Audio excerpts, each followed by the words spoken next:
Bien-aimés, nous vous saluons une fois de plus dans le nom de Jésus, ce Dieu merveilleux, ce Dieu glorieux qui permet à chacun de nous de disposer de son temps afin de venir le louer, de venir l'adorer. Disons merci au Seigneur parce que chaque fois que nous nous retrouvons, ce n'est pas pour moi, ce n'est pas pour ma sœur, ce n'est pas pour mon frère, mais c'est pour le Seigneur. Nous répondons à sa convocation solennelle parce qu'il veut parler à notre cœur. La Bible, mes bien-aimés, déclare que toute chose concourt au bien de ceux qui aiment Dieu. J'aurais bien voulu qu'on se retrouve dans une salle pour prier et ressentir la chaleur que nous pouvons dégager les uns des autres. Mais Internet est venu et nous glorifions simplement le Seigneur pour cela, parce que cet outil nous permet de propager l'évangile de Christ jusqu'au bout du monde. Alors, je veux demander à un frère de m'aider à la lecture. Frère Eloge n'est pas là, à ce que je vois. Frère Jean-Marie, est-ce que tu es disposé à m'aider? Je vais tenter. Alléluia. En tout cas, nous bénissons le Seigneur. C'est une petite exhortation qui nous fera du bien. Chaque fois que le Seigneur vient nous parler, c'est pour nous communiquer la vie, mes bien-aimés. Donc, nous allons simplement disposer nos cœurs afin que le Seigneur puisse nous parler. Je veux nous inviter à aller dans le livre de 1 Samuel chapitre 3. 1 Samuel chapitre 3. Alors, on va faire la lecture, c'est tellement merveilleux de lire les Écritures. 1 Samuel chapitre 3. Frère Jean-Marie, on va commencer à partir du premier verset jusqu'au verset 12. La Bible déclare: Le jeune Samuel était au service de l'Éternel devant Élie. Amen. La parole de l'Éternel était rare ce temps-là, les visions n'étaient pas fréquentes. En ce même temps, Élie, qui commençait à avoir les yeux troubles et ne pouvait plus voir, était couché à sa place. La lampe de Dieu n'était pas encore éteinte, et Samuel était couché dans le temple de l'Éternel, où était l'arche de Dieu. Alors, l'Éternel appela Samuel. Il répondit: Me voici. Il courut vers Élie et dit: Me voici, car tu m'as appelé. Élie répondit: Je ne t'ai point appelé. Retourne te coucher. Et il alla se coucher. L'Éternel appela de nouveau Samuel. Et Samuel se leva, alla vers Élie et dit: Me voici, car tu m'as appelé.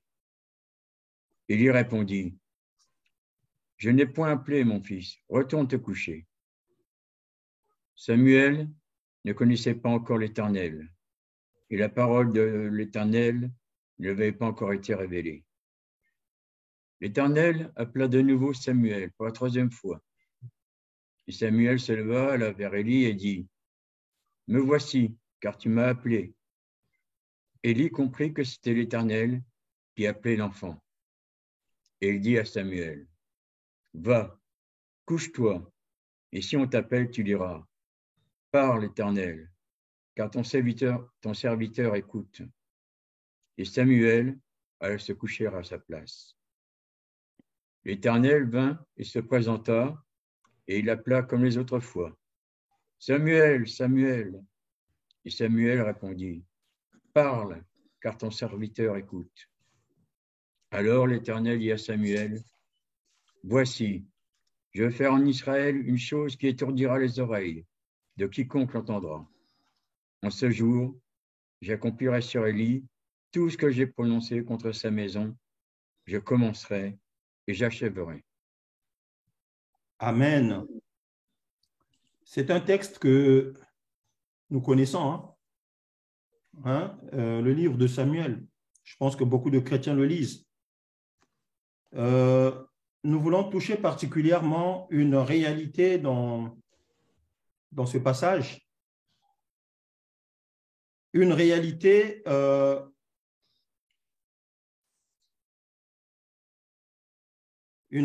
bien aimée qui va évoquer en fait reconnaître la voix de Dieu, en fait, reconnaître la voix du Seigneur. C'est d'ailleurs, s'il faut donner un titre à notre petite exhortation de ce soir, c'est reconnaître la voix du Seigneur. Vous savez, très souvent, nous entendons beaucoup de bien-aimés qui viennent des fois nous voir. Frère Landry, comment faire pour reconnaître la voix du Seigneur? Moi, je prie, mais Dieu ne me répond pas. Ce n'est pas toujours évident, hein? Quelquefois Dieu nous parle, mais est-ce que nous entendons, est-ce que nous reconnaissons sa voix? Voilà, point d'interrogation. Toutefois, est-il que cette lecture va nous donner quelques enseignements, bien-aimés? Cette lecture va nous donner quelques enseignements. Nous lisons ici, attendez que je retrouve le verset que le frère vient de lire. Le verset 7 de ce passage bien-aimé, il est écrit « Samuel ne connaissait pas encore l'Éternel et la parole de l'Éternel ne lui avait pas encore été révélée. » Alléluia. Samuel ne connaissait pas encore l'Éternel. Alors, nous faisons une corrélation. C'est certainement parce que Samuel ne connaissait pas encore l'Éternel qu'il ne pouvait pas l'entendre lorsque l'Éternel l'appelait en songe. C'est très important, bien-aimé, de le noter. La Bible souligne que Samuel ne connaissait pas Dieu et la parole ne lui était pas révélée. Nous comprenons que ce Samuel-là, tant qu'il ne connaissait pas l'Éternel, tant qu'il n'avait pas la révélation de la parole, ne pouvait pas discerner la voix de Dieu parce qu'il ne la connaissait pas. Où est-ce que nous connaîtrons la parole de Dieu? Mais c'est au travers de la révélation de sa parole, bien-aimé. Dieu, on ne peut le connaître qu'au travers des Écritures. Voilà pourquoi très souvent nous disons, ce n'est pas le fait de multiplier diverses sources d'enseignement que vous connaîtrez Dieu. Essaie d'apprendre à lire ta Bible. Vous savez, nous avons la chance, nous l'Église, nous avons la chance d'avoir le Saint-Esprit avec nous. Ce que n'avaient pas les Juifs de cette époque-là. Nous avons reçu le Saint-Esprit. Et le Seigneur Jésus dit que c'est le Saint-Esprit qui nous enseignera toutes choses. Excusez-moi, bien-aimé.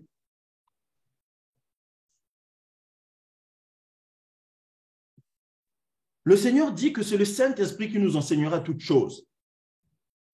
Ici, qu'est-ce qui va se passer, mes bien-aimés? Le Seigneur viendra, il va appeler Samuel une première fois. Samuel crut que c'est Élie qui l'appelait. Il viendra l'appeler une seconde fois. Samuel pense toujours que c'est Élie qui appelle. Élie qui était un vieil homme fatigué, tout ça, quand le jeune Samuel venait l'embêter, il lui disait non, écoute, tu as dû faire un mauvais rêve, va dormir. Mais à la troisième fois, on va nous dire que Samuel comprit que c'était l'Éternel qui appelait l'enfant. Alléluia. Samuel va devoir grandir une fois. Il aura la révélation de la parole, mes bien-aimés. Là, c'était un enfant. Il ne connaissait pas l'Éternel et il n'avait pas la révélation de la parole. Mais nous comprenons qu'il va arriver un temps où Samuel aura la révélation de la parole et connaîtra qui est l'Éternel, bien-aimé. Donc ici, nous disons, si c'est le Saint-Esprit qui nous apporte à nous la connaissance, ça veut dire que pour notre frère Samuel, à cette époque-là, l'image du Saint-Esprit était incarnée par Élie, le sacrificateur. C'est Élie qui va lui dire comment il devait se comporter. C'est Élie qui lui dira comment il devra se comporter. Verset 9, et il dit à Samuel, va, couche-toi. Et si l'on t'appelle, tu diras, parle, Éternel, car ton serviteur écoute. Bien-aimé, ici, Élie est l'image du Saint-Esprit qui lui révèle comment il doit se comporter face à cette situation qu'il ne connaissait pas. En d'autres termes, bien-aimé, si Élie n'avait pas dit à Samuel comment il devait se comporter, Samuel n'aurait jamais su ce qui se passait. Il n'aurait jamais su ce qui se passait. Il a fallu que Élie lui dise, si l'on t'appelle, voici ce que tu vas répondre. Alléluia.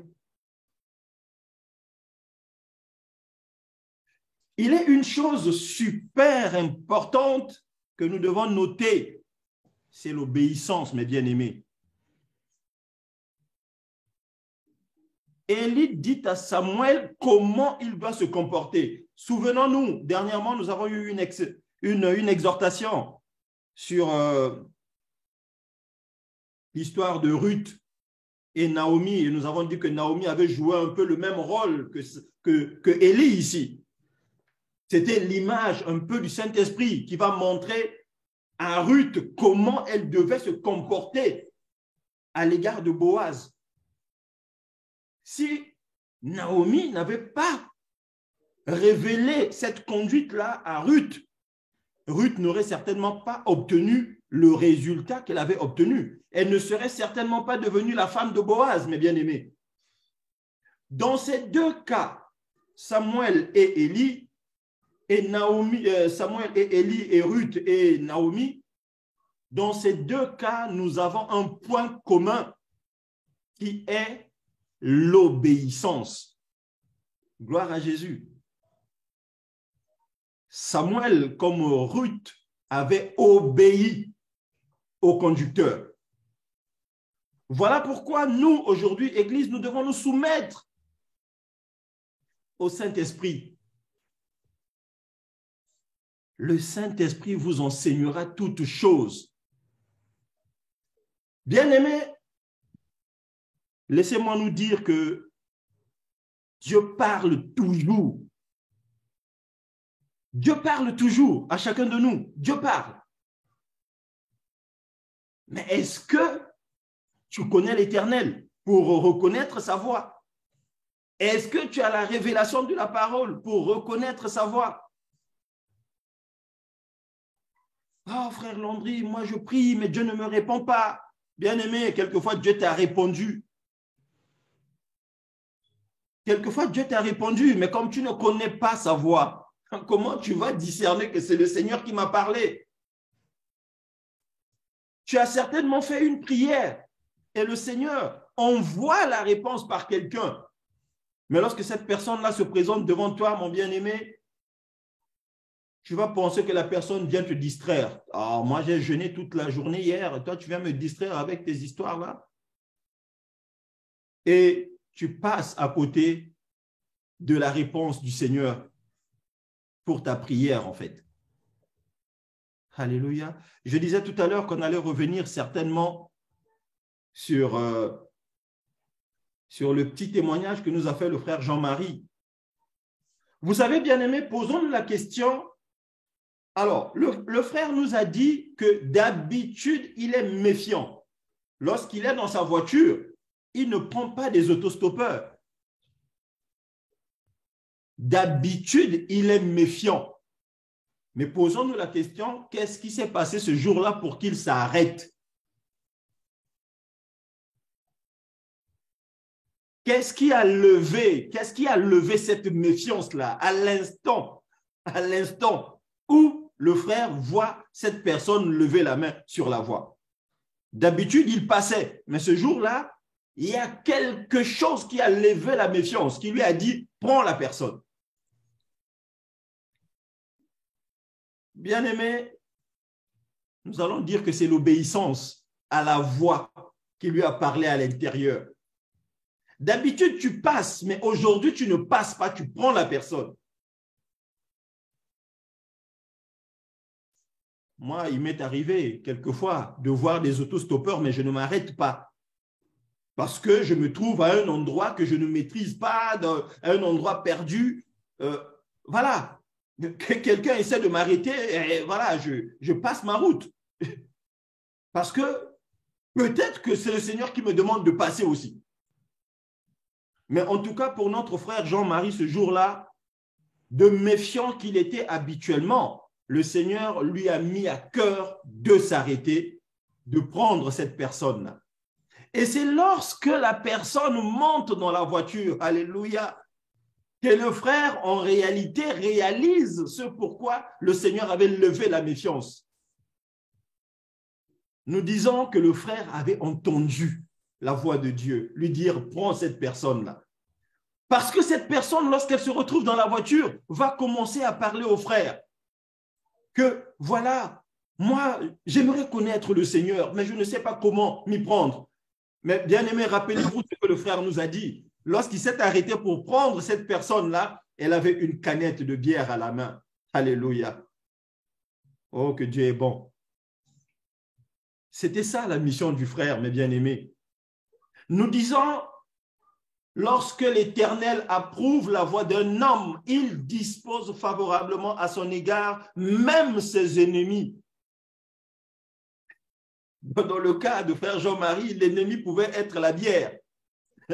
La canette de bière à la main pouvait constituer un ennemi farouche qui aurait pu dire au frère, oh, mais cette personne-là a une bière à la main. Peut-être qu'elle est saoule et qu'elle va me faire du mal dans la voiture. Mais pourtant, le frère, malgré cette canette de bière à la main de ce bien-aimé-là, il a quand même pris le risque de le faire monter dans sa voiture. Seigneur, c'est-à-dire que le Seigneur est merveilleux, mes bien-aimés. Ça nous rappelle un peu à l'expérience qu'avait vécue le diacre Philippe, mes bien-aimés. Rappelons-nous, il y a une sœur qui me l'a marqué tout à l'heure. Le diacre Philippe a entendu la voix du Saint-Esprit. Il a entendu Dieu lui parler. Va à tel endroit. Mais nous disons, mes bien-aimés, que la caractéristique de tous ces témoignages-là, c'est l'obéissance.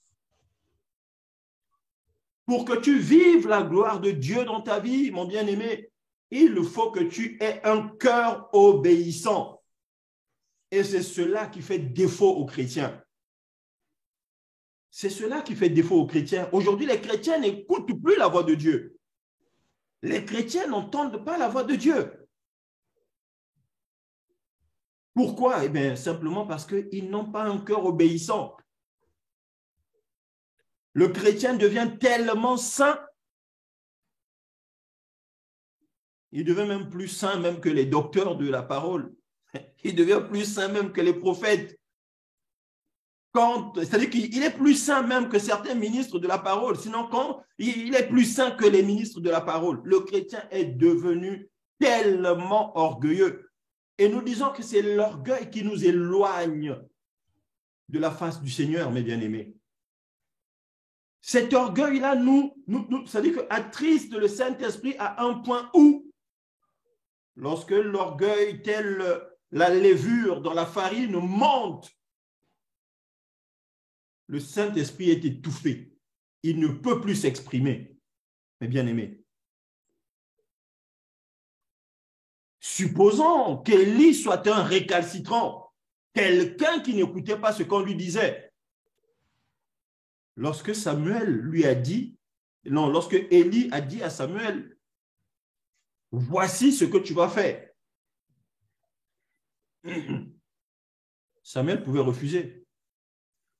Si c'était un chrétien comme on en voit aujourd'hui, qui sont devenus tellement spirituels qu'ils attendent à ce que Dieu vienne lui dire lui-même ce que Élie lui avait dit. Parce que nous entendons des chrétiens dire aujourd'hui, Dieu ne m'a pas convaincu. C'est-à-dire que quelqu'un vient te parler, cette personne-là a certainement été mandatée par le Seigneur. Mais toi, dans ton orgueil, tu dis que le Seigneur ne m'a pas convaincu, mon frère. Le Seigneur ne m'a pas convaincu. À la fin, on se pose la question, comment le Seigneur convainc les cœurs? Or, qu'est-ce que nous disons? C'est à un moment donné, il faut avoir un cœur disposé. Il faut s'humilier. La disposition, en fait, en quelque sorte, c'est comme cela qu'on peut résumer la disposition. C'est s'abandonner à Dieu, en fait. Être disposé, mes bien-aimés, c'est lâcher prise. C'est lâcher prise. On s'abandonne. On s'abandonne entièrement pour laisser Dieu se manifester. Malheureusement, l'Église aujourd'hui ne s'abandonne pas. Beaucoup de chrétiens ne veulent plus s'abandonner, ne veulent plus laisser Dieu manifester sa volonté dans leur vie. Ils ont leur façon de reconnaître le Seigneur. C'est comme s'ils connaissaient le Seigneur mieux que lui-même, d'ailleurs. C'est eux qui disent comment le Seigneur doit leur parler, comment ils veulent entendre le Seigneur. Parce que moi, lorsqu'une personne me dit, frère, le Seigneur ne m'a pas convaincu. Mettons-nous à la place de Samuel. Et lui dit comment il doit faire. Et lui, il se prend tellement pour un saint qu'il va dire, ah non, moi, ce que tu as dit là ne me convainc pas. Bien-aimé, cela aurait suffi pour que Dieu ne lui parle pas, simplement. Parce que nous avons dit que l'orgueil étouffe l'expression de Dieu dans notre vie. L'orgueil étouffe l'expression de Dieu dans notre vie. Mais bien aimé, Dieu continue de parler. Aujourd'hui encore, il a parlé certainement à ton cœur. Mais tu ne l'as pas écouté parce que tu ne sais pas reconnaître sa voix. Parce que tu n'as pas disposé ton cœur à l'écouter. Mais sinon, Dieu nous parle toujours. Nous disons, lorsqu'un enfant de Dieu prie, Dieu lui répond toujours. Dieu répond toujours. Dieu répond toujours. Bien-aimé, si tu pries et que tu marches mal, Dieu viendra te dire, je veux faire dans ta vie, mais il faut que tu changes ta façon de marcher. Dieu te le dira. Donc, d'une manière ou d'une autre, lorsqu'un enfant de Dieu prie le Seigneur répond toujours. Maintenant, c'est à nous. C'est à nous de reconnaître la voix du Seigneur. C'est à nous d'avoir la révélation de sa parole. Et nous sommes mélangés. Nous sommes mélangés. Nous sommes mélangés. On ne fait plus, c'est-à-dire que le chrétien n'a plus le discernement. Il n'arrive pas à discerner la voix de l'ennemi et la voix du Seigneur. Certainement que notre frère Jean-Marie, ce jour-là, était dans de très bonnes dispositions, mes bien-aimés. Je n'étais pas avec lui. Lui seul peut savoir ce jour-là dans quelle disposition est-ce qu'il était au volant de sa voiture. Mais je suis sûr qu'il était dans de bonnes dispositions. Parce que si tu n'es pas bien disposé, bien-aimé, tu ne peux pas être dans cette connexion-là avec le Seigneur. Que tu poses un acte que d'habitude, tu n'aurais pas posé. Le Saint-Esprit va dire à Philippe, va sur la voie déserte. Va sur la voie déserte. Mais le diacre Philippe ne sait pas ce qu'il attend sur cette voie. Mais étant un vrai enfant de Dieu, il a reconnu que c'est Dieu qui a parlé. Et la première des choses, bien aimé, lorsque Dieu te parle, c'est l'obéissance. Il a obéi, il est allé où Dieu l'avait envoyé. Un peu comme le frère Jean-Marie a entendu la voix du Seigneur. Il s'est arrêté et a embarqué cette personne-là. Ce n'est que lorsqu'il s'est approché de la personne qu'il a compris ce pourquoi Dieu l'avait envoyé. Gloire à Jésus. Oh, le Seigneur est merveilleux, mes bien-aimés. Le Seigneur est merveilleux. Dieu nous parle. Dieu nous parle. Et nous devons faire un effort pour le connaître. C'est-à-dire qu'il faut connaître le Seigneur. Il faut connaître le Seigneur pour reconnaître sa voix. Il faut connaître le Seigneur. Vous savez, mes bien-aimés, les petits-enfants ont, comment dire, ont un don, je ne sais pas si on va l'appeler don. Un petit enfant de 3 ans, 4 ans, dont le papa a une voiture. Des dizaines de voitures, mes bien-aimés, peuvent passer dans la rue. Mais cet enfant-là reconnaîtra la voiture de son papa lorsqu'elle va arriver. C'est une grâce que les enfants ont. Je ne sais pas comment ils font, mais c'est une grâce. Nous allons lire un autre passage, frère Jean-Marie. Nous sommes dans l'évangile de Luc, chapitre 1er. Luc, chapitre 1er.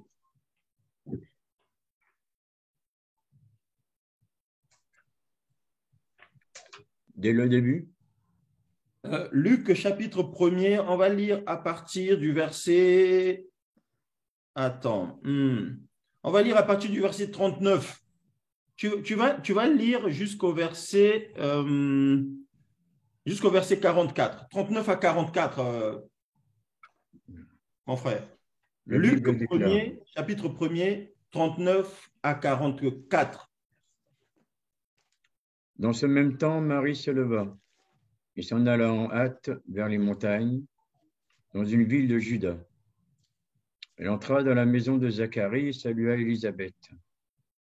Dès qu'Élisabeth entendit la salutation de Marie, son enfant tressaillit dans son sein, et elle fut remplie du Saint-Esprit.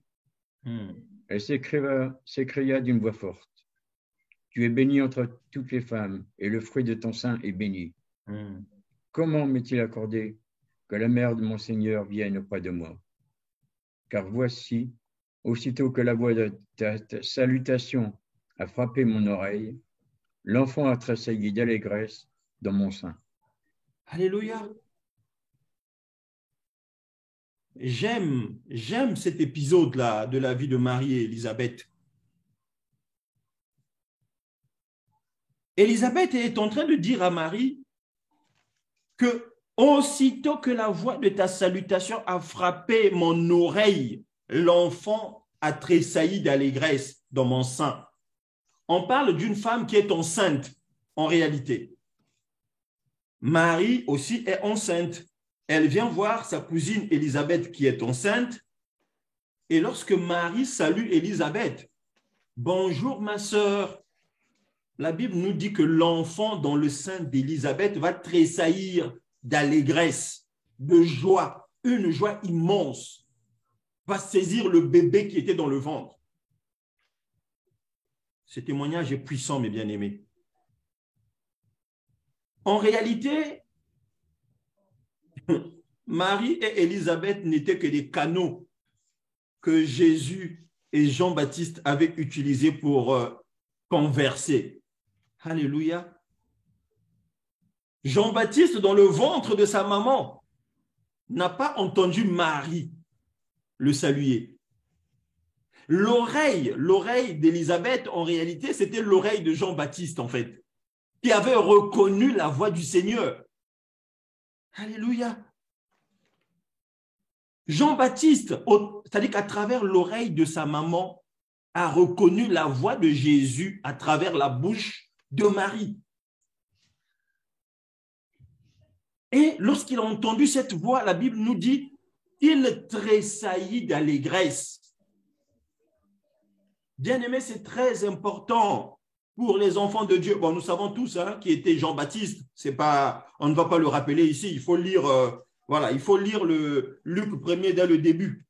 Il faut lire Luc 1er dès le début pour connaître un peu l'histoire de Jean-Baptiste.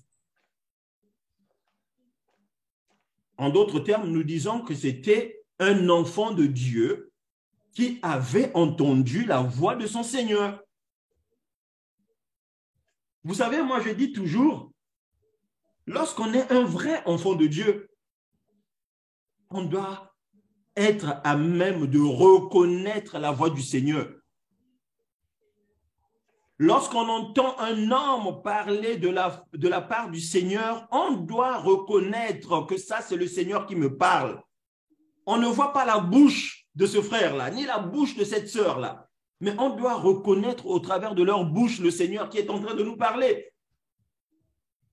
Et mes bien-aimés, je ne sais pas si vous avez déjà fait l'expérience, lorsque vous entendez la voix de Dieu au travers un frère, il y a une joie au-dedans de vous qui vous saisit. Moi, c'est ce que je ressens quand j'écoute certains hommes de Dieu, mes bien-aimés. Il y a des hommes de Dieu que j'écoute.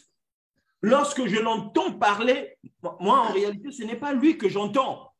Ce n'est pas Marie que j'entends me parler, mais je reconnais tout de suite la voix du Seigneur. Et il y a une sensation de joie qui me saisit. Il y a une sensation de joie qui me saisit, bien-aimé. Et c'est ça qui doit animer un enfant de Dieu. Le Saint-Esprit en nous donne ce discernement-là pour discerner la voix du Seigneur et la voix de l'ennemi. Lorsqu'on entend un faux homme de Dieu prêcher ou parler, on reconnaît que celui-là, c'est un faux. Parce qu'on est un enfant de Dieu. On a l'oreille exercée. Alléluia. J'aime ce passage-là. D'Ésaïe 50. Un enfant de Dieu doit avoir l'oreille exercée. Il doit savoir reconnaître la voix du Père. Mais aujourd'hui, dans l'Église, nous avons beaucoup de bien-aimés qui ne reconnaissent même pas où est le Seigneur. C'est-à-dire qu'ils vont partout et n'importe où, cherchant on ne sait quoi. Moi, je me dis, une telle personne ne saura pas reconnaître la voix du Seigneur. Une telle personne ne saura pas reconnaître la voix du Seigneur, bien-aimé. Parce que nous avons dit plus haut, n'oubliez pas ce que nous disons, qu'une personne qui reconnaît la voix de Dieu, c'est une personne qui dispose son cœur. Mais nous n'avons pas les cœurs disposés à tout vent de doctrine. J'aime ce verset-là. Attendez. Nous sommes dans Éphésiens, frère Jean-Marie. Éphésiens 4. Éphésiens 4. Éphésiens 4.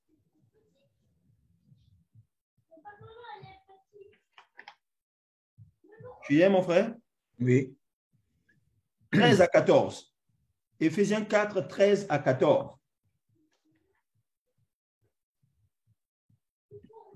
La Bible déclare: jusqu'à ce que nous soyons tous parvenus à l'unité de la foi et de le... Ah, zut. Un petit bug. Ah, voilà. Jusqu'à ce que nous soyons tous parvenus à l'unité de la foi et de la connaissance du Fils de Dieu, à l'état d'homme fait à la mesure de la stature parfaite de Christ, afin que nous ne soyons plus des enfants, flottant et emportés à tout vent de doctrine, par la tromperie des hommes, par leur ruse, dans les moyens de séduction. Voilà. Arrête-toi là, mon frère. Que nous ne soyons plus des enfants flottants. Nous avons dit au début que Samuel était un enfant. Samuel était un enfant. Et la caractéristique du fait qu'il soit enfant était qu'il ne connaissait pas l'Éternel. Il n'avait pas la révélation de la parole. Et ici, Paul ajoute aux Éphésiens que les enfants flottent en réalité. Ils sont flottants et ils sont emportés à tout vent de doctrine. Comme ces derniers temps, je tombe tellement sur des sœurs qui viennent me parler de Kanguka. Beaucoup de sœurs, mais ce monsieur-là, il est béni. Hein? Parce que vraiment, le nombre de sœurs qui suivent Kanguka, qui viennent m'en parler, même celle que moi, je sais que celle-là ne connaît pas le Seigneur. Mais elle suit quand même Kanguka. J'ai dit, waouh! Donc, c'est devenu comme un effet de mode. Et ici, Paul est en train de nous dire que ces personnes-là sont emportées à tout vent de doctrine par la tromperie des hommes, par leur ruse dans les moyens de la séduction. Aujourd'hui, on est à gauche. Pourquoi? Eh bien, parce que là-bas, il y a des miracles. Demain, on est à droite chez frère Armando, parce que, ah non, frère Armando, je l'aime bien, il explique bien. Et après, demain, on est là-bas. Bien aimé, on est encore enfant. Ce que le Seigneur attend de nous, c'est que nous puissions grandir afin de reconnaître la voix du Seigneur. Nous devons reconnaître la voix du Seigneur, mes bien-aimés. Le Seigneur nous parle, il nous parle. Mais si tu n'as pas un cœur disposé, si tu n'es pas obéissant, parce qu'il y en a qui pèsent même les paroles, hein, qu'ils entendent. Oh, est-ce que Dieu peut me dire ça? Hier, j'ai entendu quelque chose, mais est-ce que Dieu peut me dire ça? Donc, en fait, tu pèses même les paroles de Dieu. Tu te dis, non, non, non, non, Dieu ne peut pas me dire ça. Non, c'est trop léger, ça. Un peu comme Naaman, le Syrien, à qui Élisée va dire, va plonger cette fois dans le Jourdain. Et Naaman va peser ces paroles-là. Non, non, non, lui, ce n'est pas un vrai serviteur de Dieu. Parce qu'un vrai serviteur de Dieu ne peut pas me dire ça pour moi, qui suis un lépreux. Non, ce n'est pas possible. Un vrai homme de Dieu allait peut-être il allait transpirer ici, faire des incantations, tout ça, soulever la poussière, je ne sais comment. Naaman va peser les paroles d'Élisée. Non, toi, tu n'es pas un vrai serviteur de Dieu. Moi, on m'avait dit que je viens te voir, tu peux me guérir de ma lèpre. Tu me demandes d'aller plonger dans le Jourdain. Manque d'obéissance, mes bien-aimés. Manque d'obéissance, simplement. Et c'est ça qui nous caractérise, nous, les chrétiens d'aujourd'hui. Dieu nous parle. Mais nous disons à Dieu, j'ai déjà fait tout ça. Nous disons à Dieu, j'ai déjà fait tout ça. Ma sœur a peut-être un problème de santé. Elle est allée voir, je vais raconter une bêtise, 10 médecins. Et avec les 10 médecins, elle n'a pas obtenu la guérison. Et un bon matin, c'est une sœur qui rentre chez elle, c'est une voisine de son immeuble, ou je ne sais pas, qui va lui parler. Oh, ma sœur, tu es malade? Mais écoute, moi je connais un médecin, est-ce que tu peux l'appeler? Je te donne son numéro. Pas dans ton cœur, un médecin, mais qu'est-ce que je n'ai pas encore fait? Je suis déjà passé chez 10 médecins, toi tu viens encore me donner le numéro d'un 11e médecin? Manque d'obéissance, manque de soumission, manque de disposition, mon bien-aimé. Le chrétien aujourd'hui n'a pas le cœur humilié. Il n'a pas le cœur disposé. On juge les paroles qu'on entend. Bien-aimé, c'est-à-dire que faisons attention avec les « Dieu m'a dit ». Non, non, j'ai entendu la voix du Seigneur. Des fois, ce n'était pas la voix du Seigneur, c'était la voix du diable. C'était la voix de Satan. Parce que quelquefois, Dieu t'a parlé au travers d'un frère, d'une sœur, qui t'a appelé au téléphone, que tu as croisé dans la rue.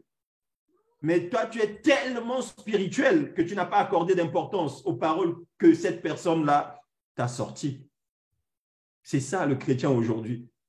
On s'attend à ce que Dieu lui-même vienne nous parler. Parce que moi, je suis saint. Je suis très spirituel. Je suis très spirituel. Il faut que Dieu vienne me parler moi-même. Et c'est alors que je croirai. Quelquefois, mon frère, ma sœur, tu attendras la voix du Seigneur jusqu'à ce que le Seigneur vienne prendre l'Église. Tu n'entendras pas le Seigneur parce que tu ne l'as jamais connu. Si tu demeures un enfant, tu ne sauras pas qui est le Seigneur. Et tu n'auras pas la révélation de sa parole. Il nous faut grandir. Et la Bible dit, abaisse-toi et Dieu va t'élever. Alléluia. C'est ça, mes bien-aimés, le secret de la marche. Le Seigneur dit, abaisse-toi, humilie-toi devant le Seigneur et lui-même, il va t'élever au temps convenable. Nous allons lire une dernière lecture, frère Jean-Marie. Nous sommes dans Jean 10. Nous sommes dans Jean 10. C'est notre dernière lecture, je pense, et nous allons nous arrêter par là. Jean 10, frère Jean-Marie. Oui. Alors, Jean 10, nous allons lire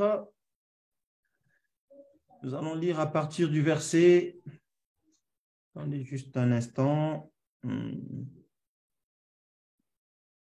On va lire à partir du verset 22. Jean 10, à partir du verset 22, tu vas lire jusqu'au verset 28. 22 à 28. La Bible déclare. On célébrait à Jérusalem la fête de la dédicace. C'était l'hiver. Et Jésus se promenait dans le temple sous le portique de Salomon. Les Juifs l'entourèrent et lui dirent, « Jusqu'à quand tiendras-tu notre esprit en suspens? Si tu es le Christ, dis-le-nous franchement. » Jésus leur répondit, « Je vous l'ai dit, et vous ne croyez pas. Alléluia. Les œuvres que je fais au nom de mon Père rendent témoignage de moi. Mais vous ne croyez pas, parce que vous n'êtes pas de mes brebis. Mes brebis entendent ma voix, je les connais et elles me suivent. Je leur donne la vie éternelle et elles ne périront jamais, et personne ne les ravira de ma main. » Alléluia. Que le nom de notre Seigneur soit glorifié. Bien-aimés, les Juifs ne pouvaient pas reconnaître la voix de Dieu. Ils ne pouvaient pas.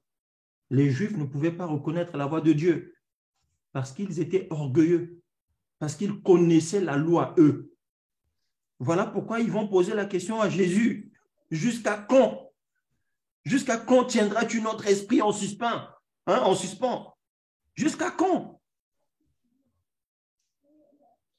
Ça me fait penser à une question que les sœurs posent souvent, ou voilà, en général, les bien-aimés posent souvent.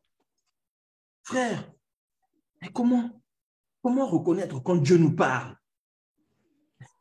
Mais vous êtes semblable à ces Juifs-là.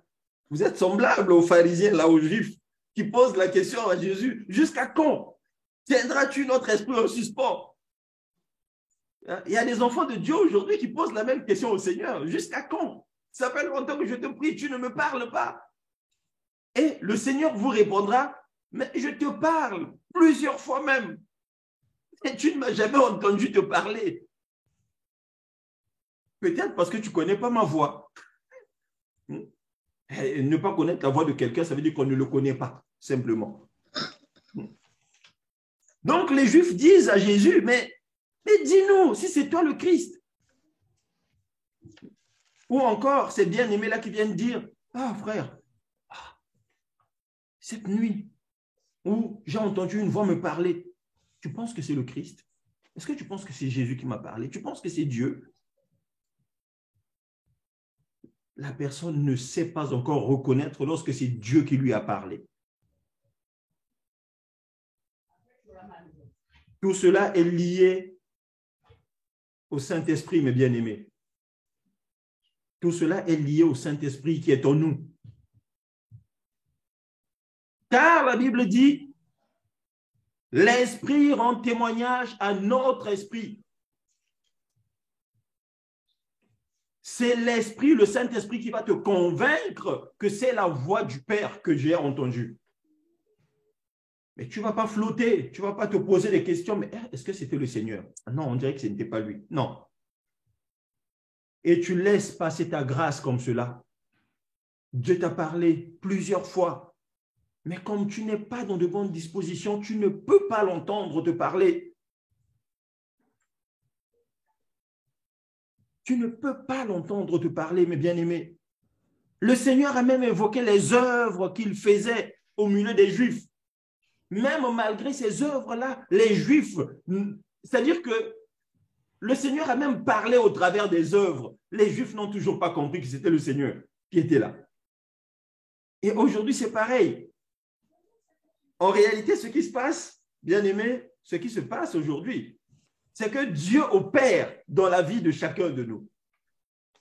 Mais le chrétien d'aujourd'hui, tellement qu'il n'est pas affermi, lorsque Dieu opère un miracle ou un prodige ou une œuvre dans sa vie, dès que le miracle est passé, le chrétien oublie ce que le Seigneur a fait pour lui. C'est ça qui se passe dans la vie des chrétiens d'aujourd'hui. Tu étais sérieusement malade, Dieu t'a guéri, mais après, tu oublies. C'est-à-dire que tu jettes ça derrière. Tu ne reconnais pas en fait que Dieu a agi dans ma vie. C'est ça qui se passe, mes bien-aimés. Mais vous ne me croyez pas parce que vous n'êtes pas mes brebis. Vous ne me croyez pas parce que vous n'êtes pas mes brebis. C'est ce que nous disons. Les Juifs ne connaissaient pas le Seigneur, simplement. Ils ne le connaissaient pas. Mais le Seigneur va ajouter mes brebis à moi. Et ils entendent ma voix, ils la reconnaissent. Et moi aussi, je les connais. Et c'est moi qui les suivent.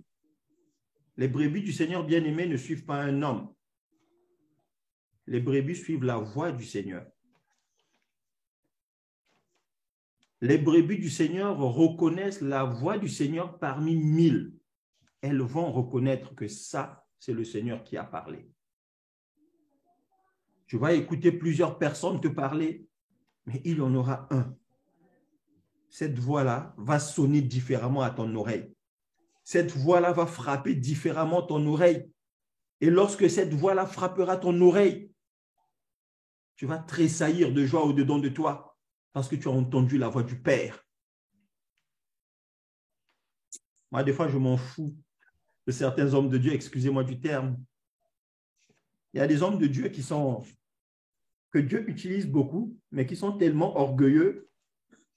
Ils sont tellement orgueilleux de leur connaissance. Ils disent même des autres enfants de Dieu, des autres serviteurs que celui-là, comment certains disent ça? C'est-à-dire qu'ils copient les paroles qu'il entend chez les autres hommes de Dieu. Oubliant qu'en réalité, si c'était un vrai homme de Dieu, ces paroles-là ne sortent pas de lui-même. Mais ces paroles-là appartiennent au Seigneur, mes bien-aimés. Voilà pourquoi moi, je suis content. Des fois, j'entends des hommes de Dieu me parler, mais ce n'est pas eux que j'entends, moi. Mais j'entends le Seigneur me parler. Simplement. J'entends le Seigneur me parler.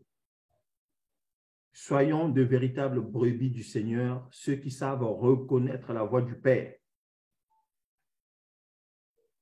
Nous devons être à même de reconnaître la voix de Jésus. Et pour cela, grandissons.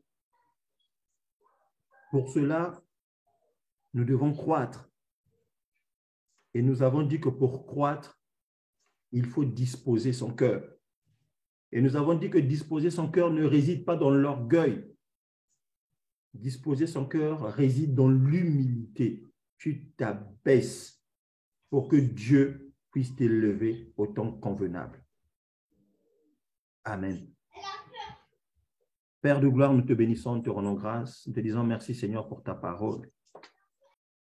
Seigneur, merci de toucher les cœurs afin que les cœurs se convertissent. Seigneur, ôte-nous de la position d'enfant afin que nous devenions grands, parce que nous croyons que c'est toi seul qui élèves.